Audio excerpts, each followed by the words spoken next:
పెద్దపల్లి జిల్లా రామగుండం నియోజకవర్గం శ్రావణ మాసం సోమవారం నాగుల పంచమి పురస్కరించుకొని పౌరోజ్ కన్నిసి కాశీ విశ్వేశ్వర ఆలయం మరియు శ్రీ నాగదేవత ఆలయంలో భక్తులు పాల్గొని ప్రత్యేక పూజలు చేపట్టారు.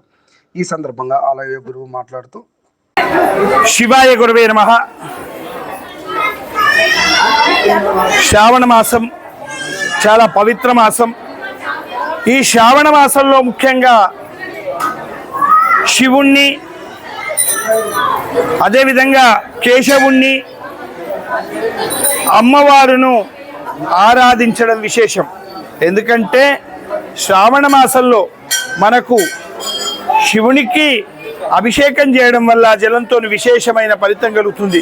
అదే విష్ణుమూర్తిని అర్చన చేయడం వల్ల కూడా అదే ఫలితం కలుగుతుంది. అమ్మవారిని వరలక్ష్మి వ్రతమని నోములకు అన్నిటికీ కూడా చాలా శ్రేయస్కరమైన మాసము శ్రావణ మాసము. ఈ శ్రావణ మాసంలో ముఖ్యంగా ఏం ఆచరించాలయ్యా అంటే కొంచెం మౌనంగా ఉండడం, శాంతంగా మాట్లాడడం, సాత్విక ఆహారం తీసుకోవడము, అదేవిధంగా మాంసాహారాన్ని పూజించకుండా ఉండడం, ఇవి కూడా శ్రావణ మాసంలో విశేషమైనది. ఈరోజు శ్రావణ మాసము సోమవారము నాగపంచమి, చాలా పవిత్రమైన దినము. ఎందుకంటే నాగపంచమి ఆ యొక్క విశిష్టతను పరమేశ్వరుడు పార్వతీదేవికి తెలియజేశాడు. ఈరోజు ఆ యొక్క పుట్టను ఆరాధించడం వల్ల, సర్పాన్ని ఆరాధించడం వల్ల సకల శుభములు కలుగుతాయి.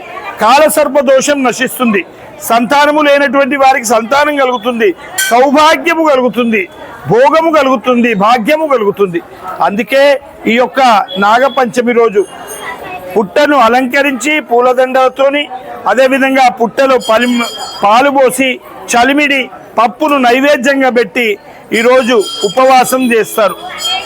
స్త్రీలు చేయడం వల్ల సంతాన ప్రాప్తి, సంతానాభివృద్ధి, సుఖములు కలుగుతాయని మనకు శాస్త్రం చెప్తుంది. ఈ యొక్క నాగపంచమి రోజు సోమవారం నాగపంచమి రావడం విశేషం. ఎందుకంటే సర్పాన్ని మెడలో ధరించిన వాడు శివుడు. శివుడికి సంబంధించింది సోమవారము, నాగపంచమి రెండు కలిసి రావడము చాలా విశేషము. అందుకే ఉదయం 5 గంటల నుండే భక్తజనులతో దేవాలయం కూడా కిక్కిరిసిపోతుంది. పూజలు కూడా కార్యక్రమాలు జరుగుతున్నాయి. ఈ యొక్క నాగపంచమి రోజు భక్తులందరూ కూడా శివాలయాన్ని దర్శించుకొని అక్కడ జంట నాగులతో కూడుకున్న బ్రహ్మసూత్ర భాస్కర్ లింగాన్ని దర్శించుకొని, రావి చెట్టు చాలా విశేషం, రావి చెట్టు కింద ఉన్న పుట్టను ఆరాధించడము ఈ యొక్క నాగపంచమి రోజు విశేషం. ఆ యొక్క రాగి చెట్టు కింద సర్పము పుట్ట ఉన్నది కనుక భక్తులందరూ కూడా దర్శించుకొని ఆ యొక్క అమ్మవారు, ఆ నాగదేవత యొక్క కృపకు, కాశీ విశ్వేశ్వర కృపకు పాత్రలు కాగలని కోరుకుంటాం. బోలో కాశీ విశ్వేశ్వర భగవానికి, జగదంబా మాతాకి,